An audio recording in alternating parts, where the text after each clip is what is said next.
Isn't it fascinating that we're so enthralled by drama? Like, you probably clicked on this video because you're invested in hearing this dramatic and traumatic event that happened to me. But isn't that so funny that it's much more interesting than if I were to tell like a really heartfelt, heartwarming story? Like, why are we as humans so much more drawn to that?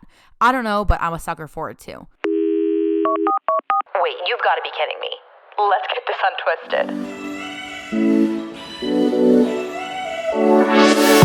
I'm so darn nervous to tell this story. I wanted to make this a YouTube video.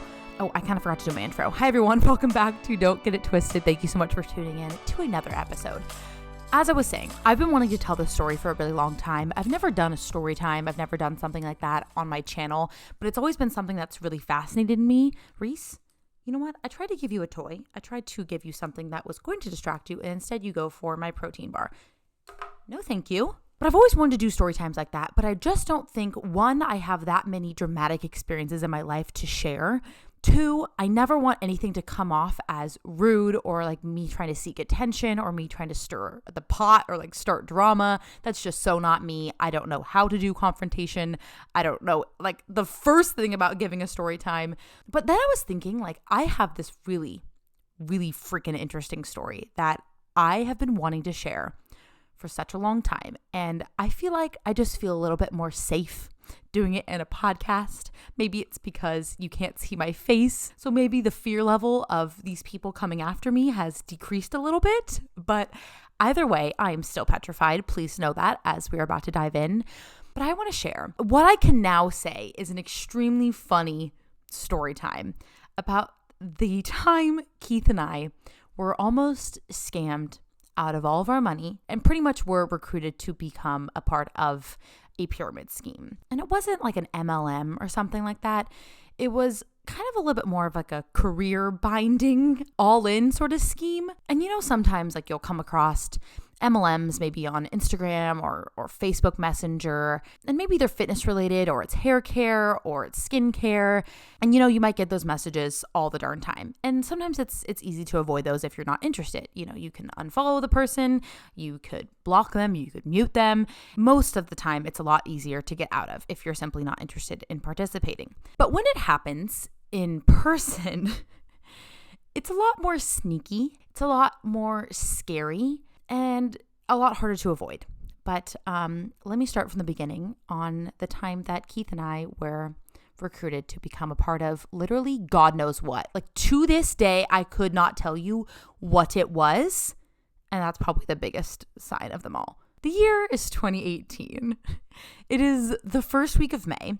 And Keith and I are in college, and we're just finishing out our school year at Gonzaga University, which is located in Spokane, Washington. And every single year, the first week in May, Spokane hosts this really big race. It's, I think, maybe a 12K. It's something really long, and it's a race called Bloomsday. And basically the Bloomsday race, I'm just going to say it's a 12K, that basically winds through the entire city. And it kind of feels like the race involves the whole city itself too. Like everybody kind of comes together. It feels like the entire town is shut down for this race. And Spokane's actually pretty unique in that it's kind of a lot more of a country feel, even though it's technically designated as a city. It's actually the second biggest city in Washington, which is surprising. But if you've ever been there, you'll know exactly what I mean. But the city isn't much of a city. It's kind of more this like country-esque town. So this race goes through the entire quote unquote city. And it's this huge thing where everybody gets involved. And whether you're running the race or you're just maybe a local business that's passing out water bottles or Jell-O shots. Yes, that does happen too. Or maybe you're just somebody in the community that wants to cheer on all of the bloomies on the sidelines. Bloomies is the nickname for the people that run the race. So it's kind of this big deal. And Keith and I decided, even at the very beginning of our college experience, that we were going to run the race every single year. So it kind of became this fun tradition of ours. So this is our second or third time running the race, and We start the race probably around like 8 or so in the morning, and we run the race. We have the best time ever. Like, honestly, I cannot stress enough how fun this race is. It's just the best. Like, it's the most exhilarating race I've ever run. It just puts you in such a good mood. And after the race is over, you finish down by the waterfront, and there's all these vendors with food and booths and activities, and there's usually a band playing, and you just kind of hang out there for a while. Everything about the race is just fun from beginning to end because it's such a big deal. But because it is such a big deal, the whole dang city is there, especially down by the waterfront. There are so many booths, there are so many different food vendors, but even so, the lines for everything are so crazy long, and it's just super crowded and super, super busy regardless. So we just finished running this race, and we're like, you know what? We are starving. We just ran this big old 12K. Our bellies are completely empty. We don't really want to wait in line for hours just to get food. So let's hop in the car, and we can drive somewhere a little ways down the road, and maybe we can actually get some food in a reasonable amount of time, and hopefully it will be a lot less crowded. So we walk back over to our apartment, we get in the car, we drive over to this cool little breakfast spot that we had been wanting to try. And of course, lo and behold, even a little bit of ways down the road, it is still crowded. And granted, it is still Bloomsday.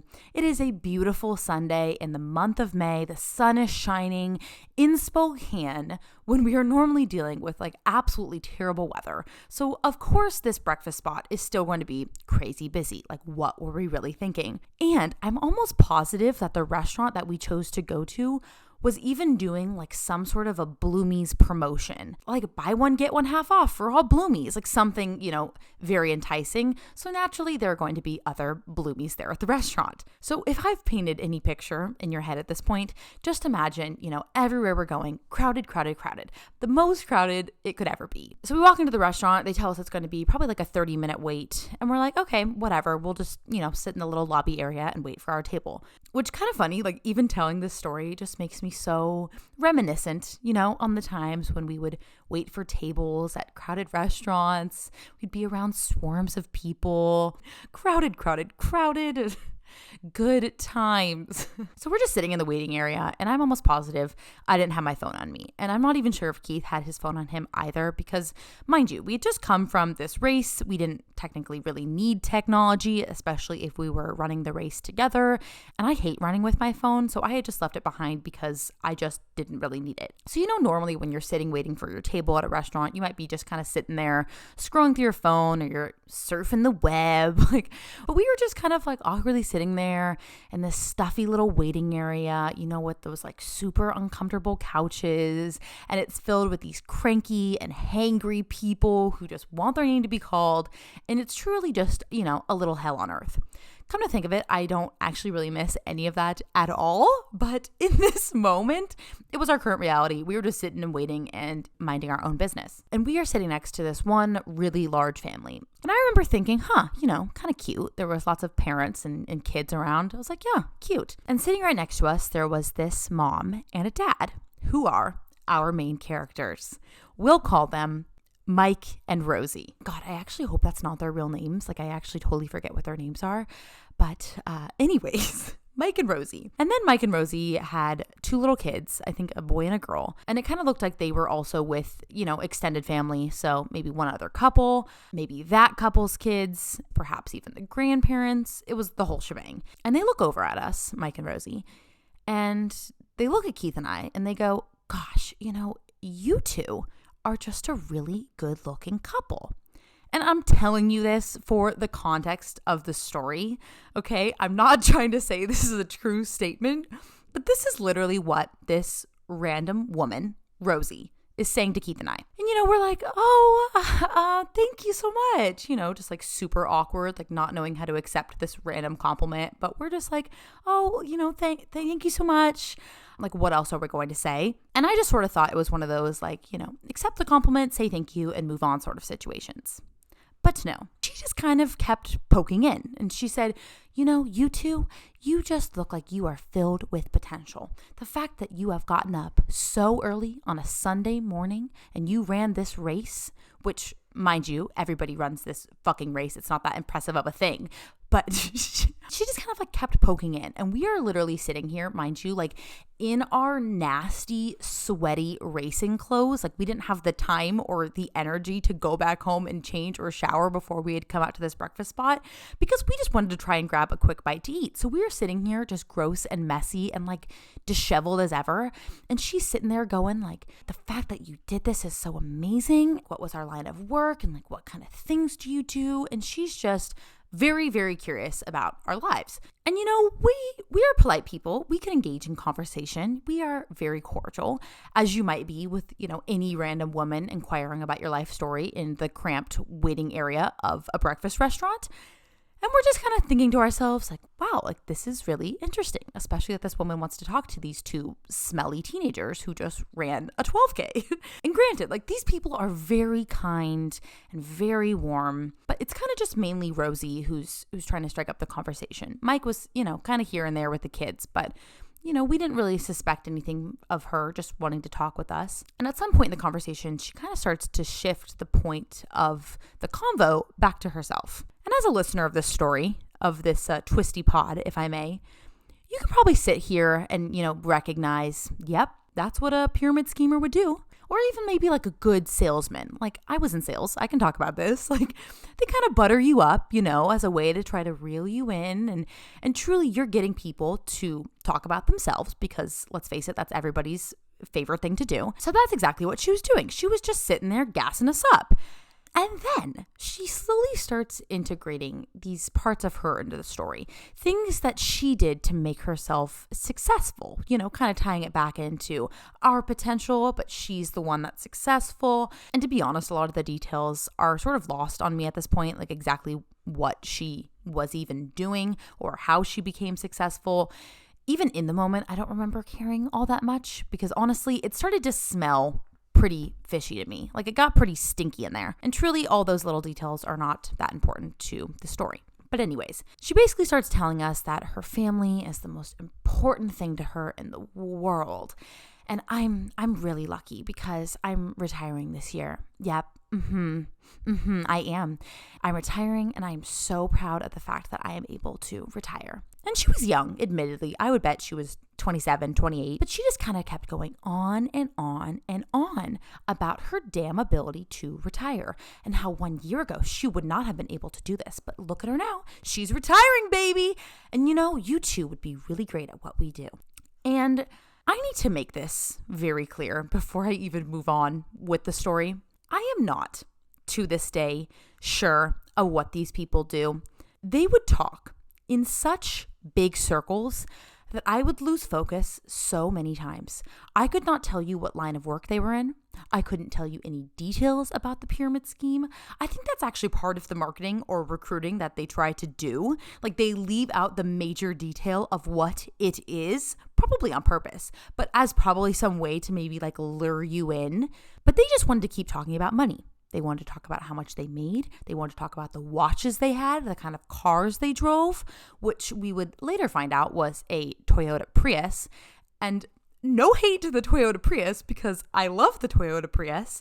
But someone who was sitting here bragging to strangers about their luxurious and rich lifestyle does not normally brag about their Toyota Prius, from my experience.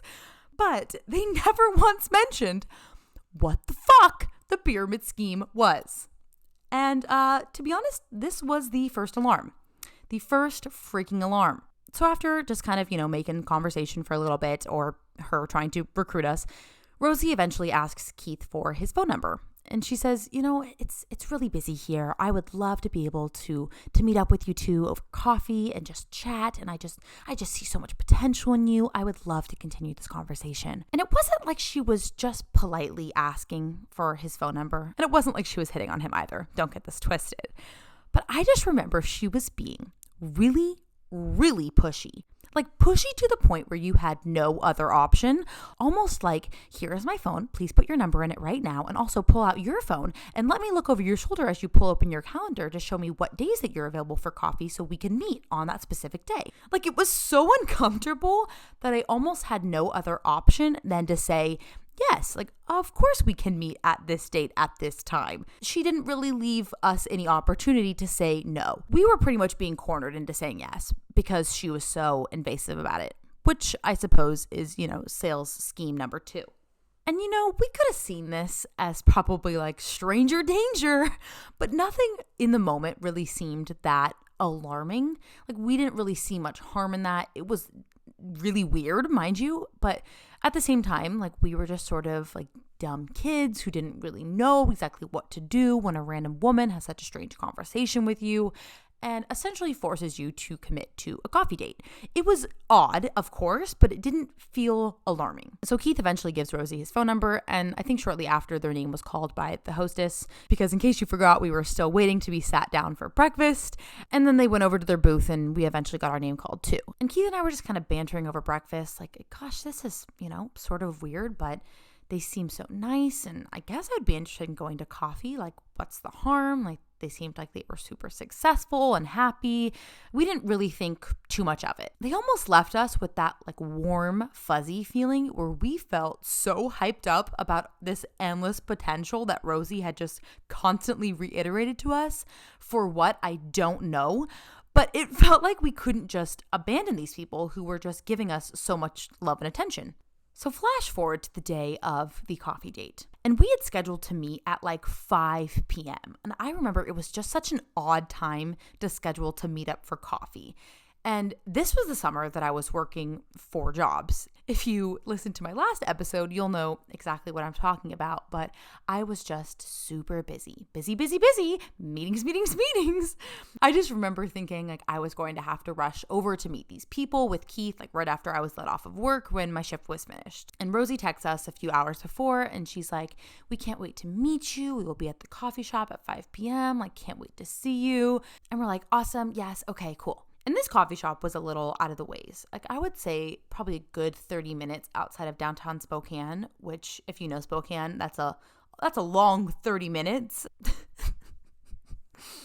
I'm just like laughing thinking back on this whole story because when this was all happening in real time, I was scared shitless. I was scared out of my mind that Keith and I were going to get kidnapped. I thought we were going to get robbed.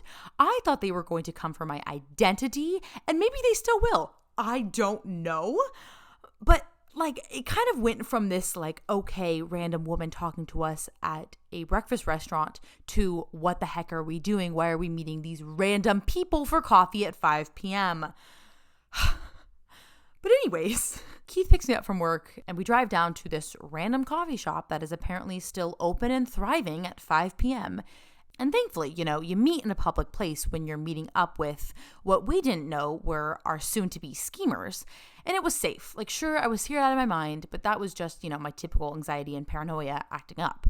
Honestly, it was nothing out of the ordinary, but for me, I was just typically uncomfortable. So we get to the coffee shop, we walk in, and we kind of see like a few different seating areas. It's a lot bigger than your normal coffee shop. It almost had like different levels to it with lots of different places to sit. So we walk in and we don't really see them initially because this place is huge. And we just start kind of like bobbing our heads around like left and right, like when you're trying to look for a friend, you don't really know where they are. You're just kind of poking around the restaurant, but not really moving. And we notice this little nook that's around the corner from the front door. And we kind of poke our heads through the entryway of the nook to see if we could try and find them. And we see them, but they're already sitting down, kind of with their backs turned to where we were standing, and they're with 2 other people already. And I was kind of like, that's sort of weird, interesting, I guess. Maybe they already had friends here. Maybe this is about to be like a fucking group meeting. Maybe we are meeting like the pyramid schemer, like the head of the schemes. I had absolutely no idea, but I was, again, nervous. We kind of start to mosey our way over there, and Mike and Rosie make eye contact with us. But Rosie, like, very startlingly gets up, and she's like, oh, like, hi, like, good to see you all, but, like, let's just walk over here really quickly.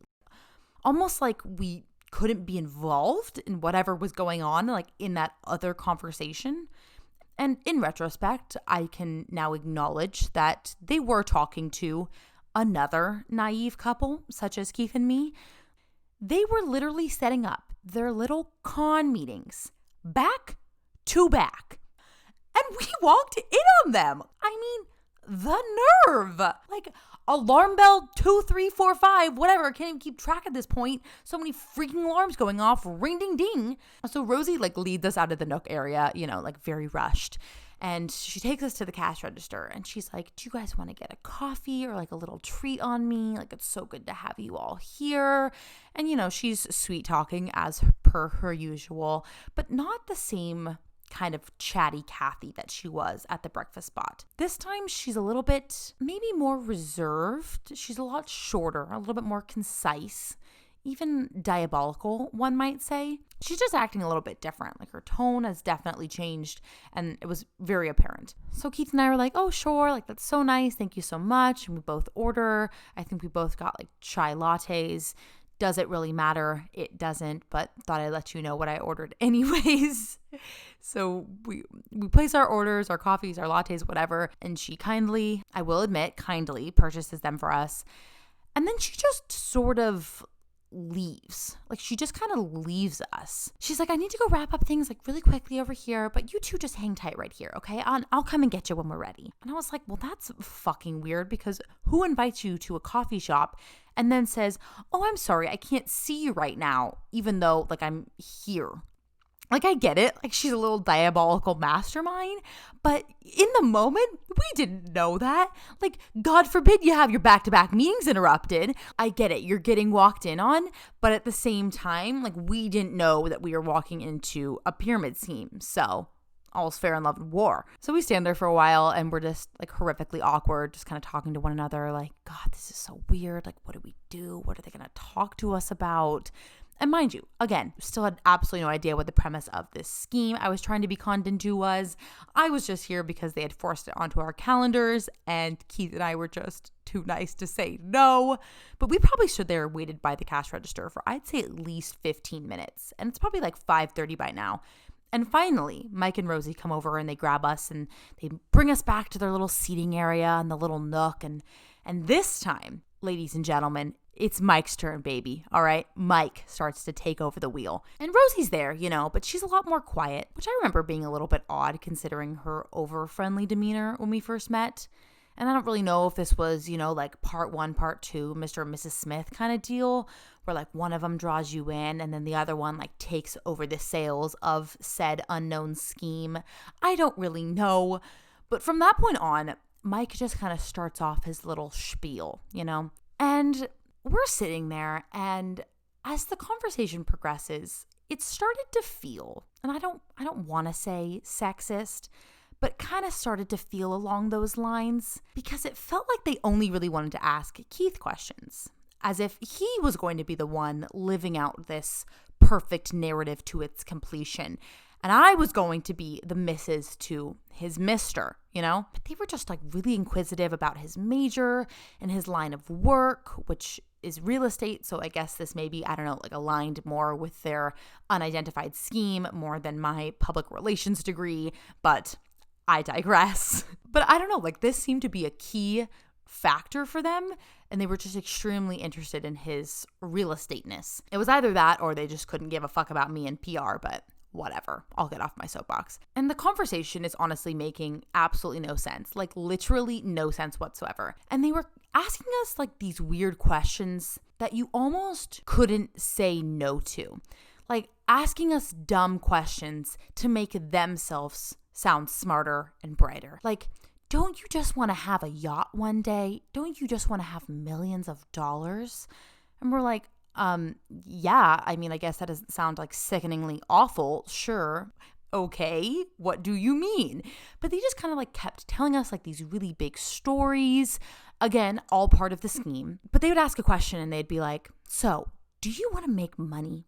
Do you want to have fame and fortune and just work for the next few years and then you could retire? Isn't that the dream? Isn't that the dream to retire early? There was this one time I wanted to go on a trip and I just never wanted to be bogged down by a boss.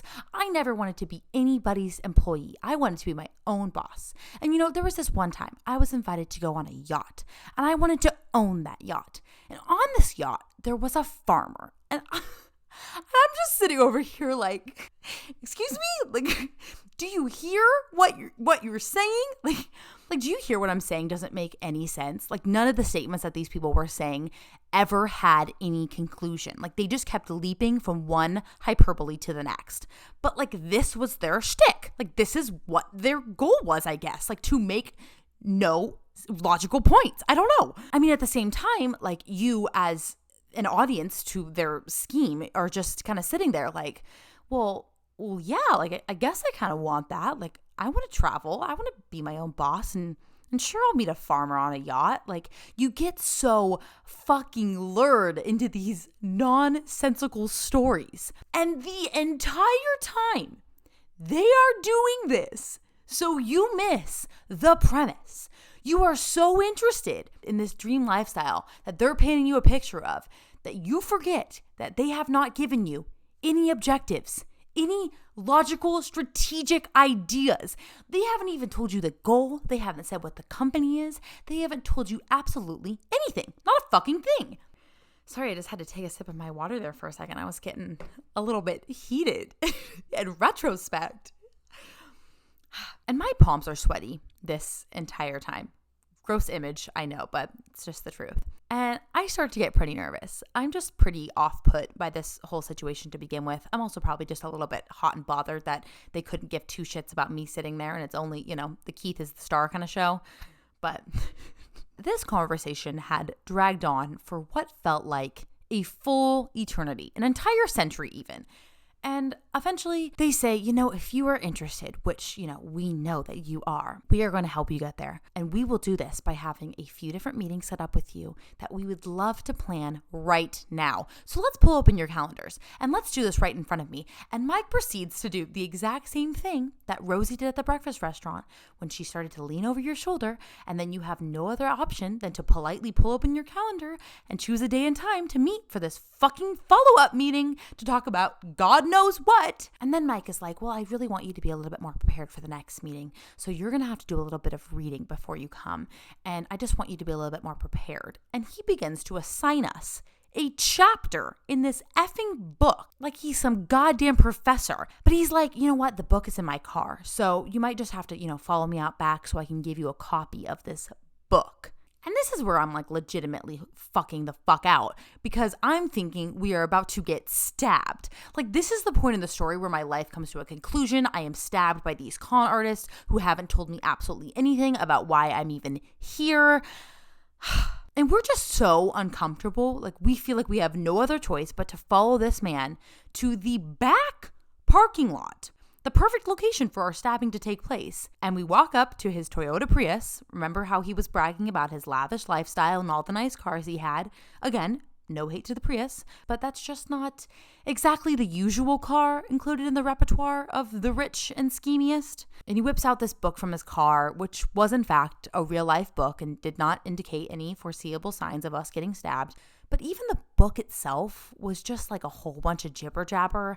It was almost like this weird self-help book that followed the same set of mindless circles that Rosie and Mike love to talk in. Keith and I were just really freaked out at this point. We pretty much just said, like, arrivederci, mobbed the car. We were so confused to the point of exhaustion. Like, we were just done. We had gotten out of that ish quickly. We had no idea what the heck had just happened, what sort of time lapse we had just entered in. I could not even identify like a single point of the conversation to even like reflect on.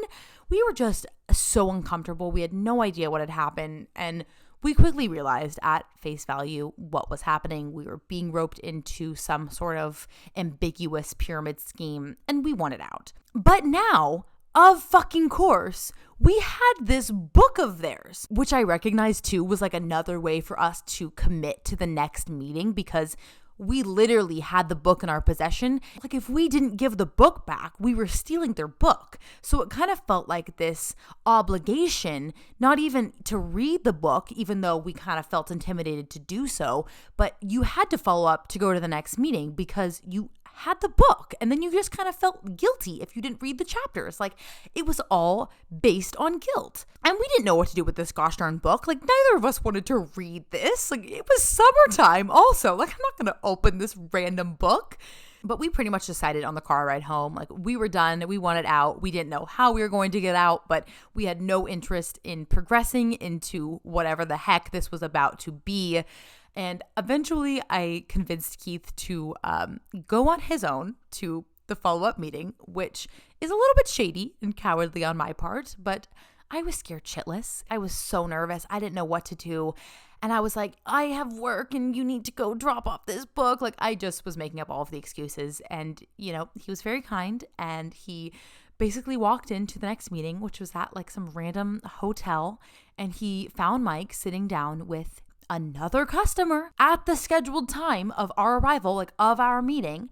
And I'm pretty sure Keith just kind of like dropped off the book to Mike, like very awkwardly, kind of just said like, I'm sorry, like we're not interested, and just pretty much booked it out the door. So God bless him for doing that. And he just kind of like got the heck out of there. We got the heck out of the stressful situation.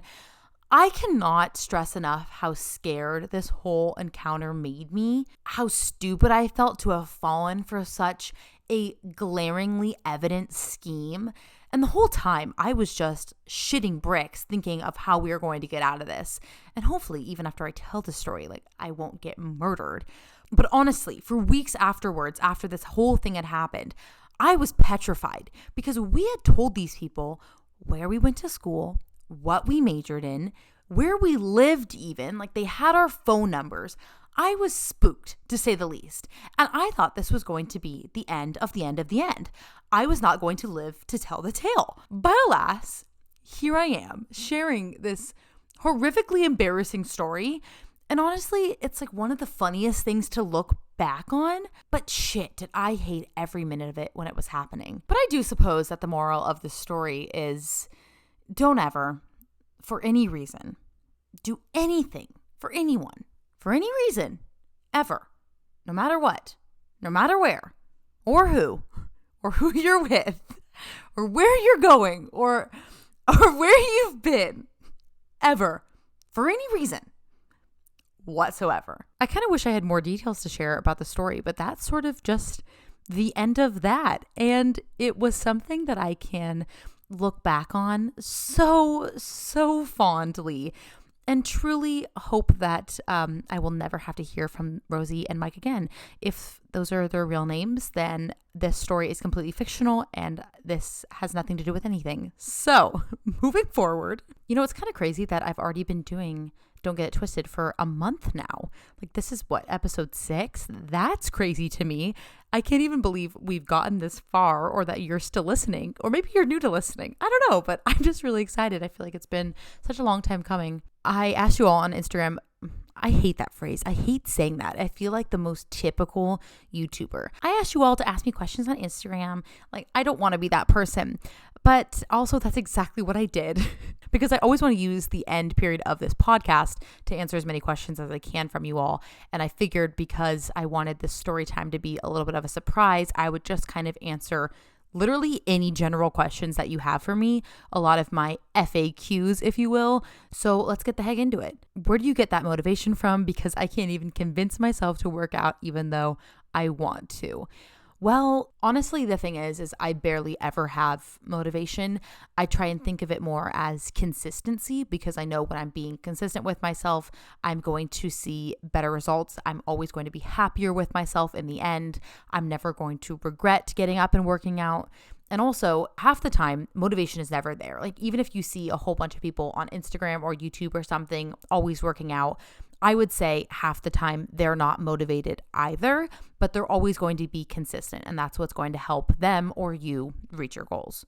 What is your most embarrassing gym fail? I don't know if I have like super embarrassing gym fails because I feel like, especially when I was starting out, like in the weight room, I was too nervous to do anything like too experimental because I didn't want to get made fun of. But when I was first like really getting into weightlifting, I would go to the gym at 5 or 6 in the morning and I would be at my school gym with ROTC because we would all use the same gym. And I was trying to do skull crushers, which is basically this move that you can do for your triceps when you're lying down on a bench and you have a barbell in your hands and you're kind of like bringing it I guess, behind your head, if this is making sense. And I was doing it wrong. Like, I don't really remember what I was doing wrong, but apparently I was doing the move wrong.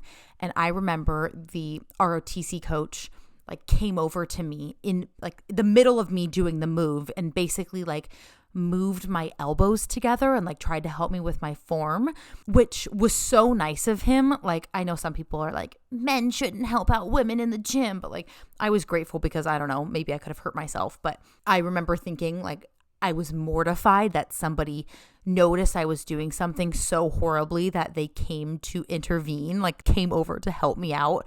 But I guess that wasn't really that embarrassing. I was more like mortified that people would be making fun of me, I guess. And I'm sure, you know, there's been times when, I don't know, maybe I did something embarrassing and I just didn't notice. But, you know, at the same time, like people would just be making fun of other people to think better of themselves. And at the end of the day, I'm in there to better myself. And that is my only focus. And that should be your only focus too. So don't pick on other people, but also help them out if they're going to hurt themselves.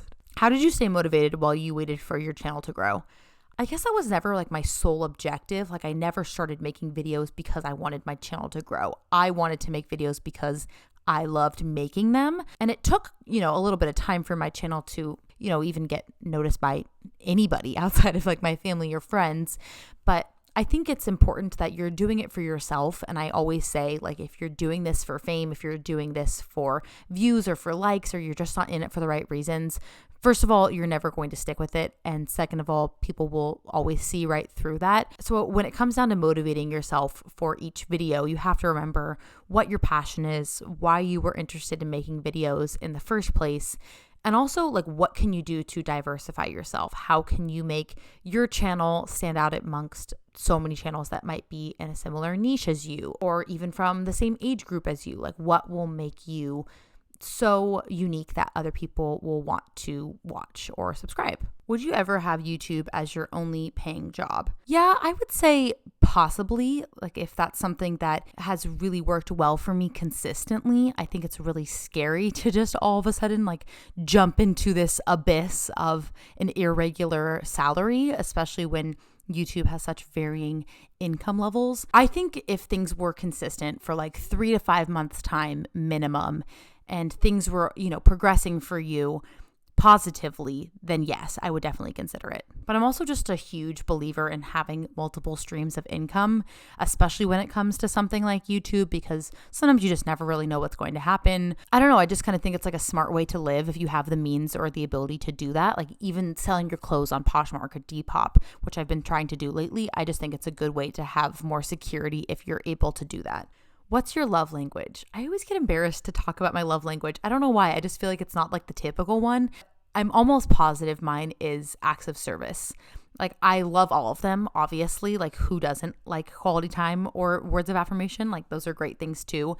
But I would say probably above all, acts of service stands out to me the most. Did you have an awkward date with Keith or did you guys hit it off right away? You know, I don't think he'd get that mad at me talking about this, but Keith and I definitely hit it off pretty well at first, not in like a bragging way or anything, but he sought me out.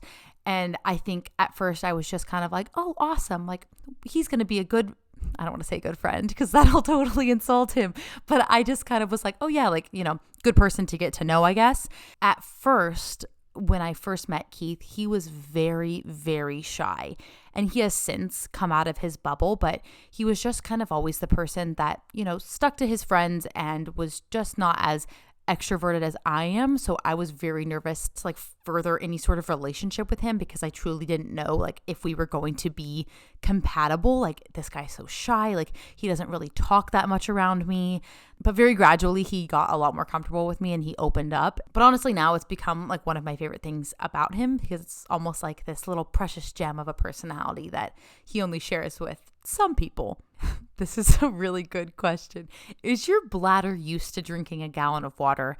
And do you pee less than at the start?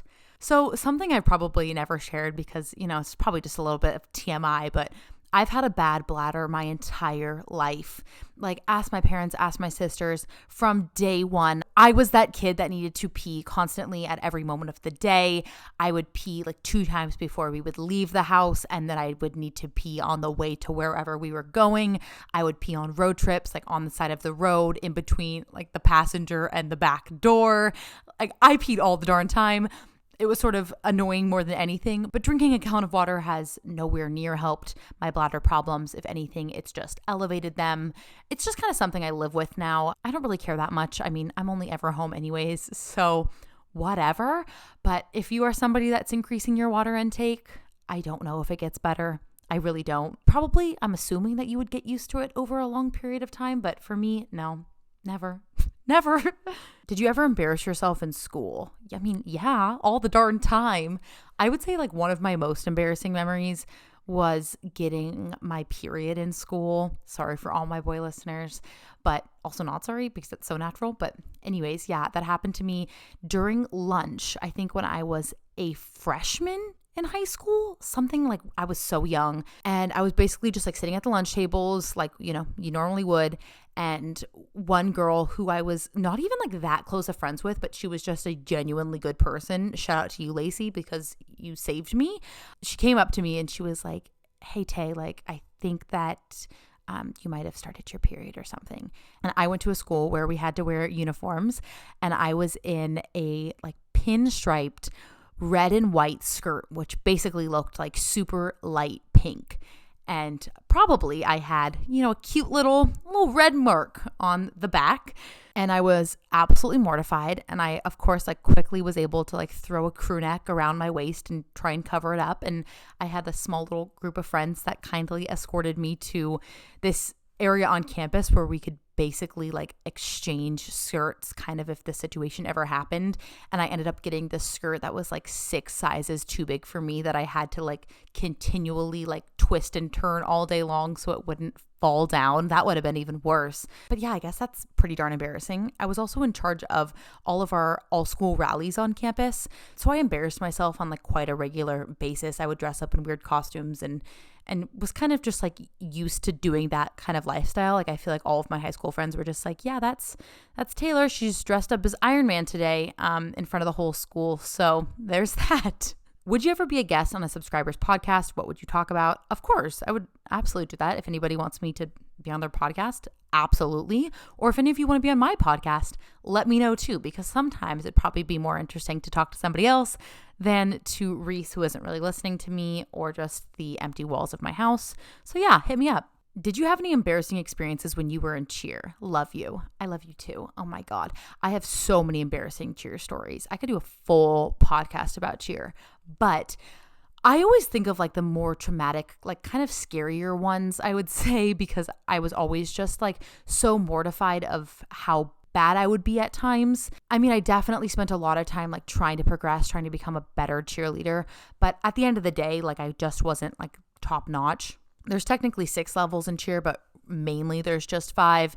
I would say I was about level 3 in tumbling, level 4, probably level 5 in stunting. But I remember before I started my high school career in cheerleading, which was a competitive cheerleading program, I had really bad habits that I pretty much had to unlearn because I didn't learn great form from my original all-star gym.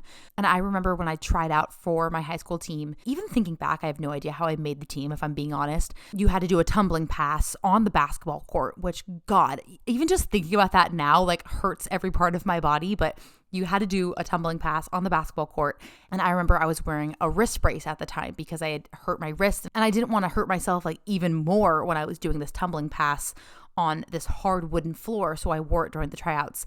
I ended up like kind of slipping when I was doing a back handspring. And I remember one of the judges who was about to graduate, and thankfully we never were on the same team together, but she laughed at me, like outright, like snickered and laughed at me in the tryouts. And I remember being like, oh my God, I cannot believe that just happened. I can't believe she laughed at me.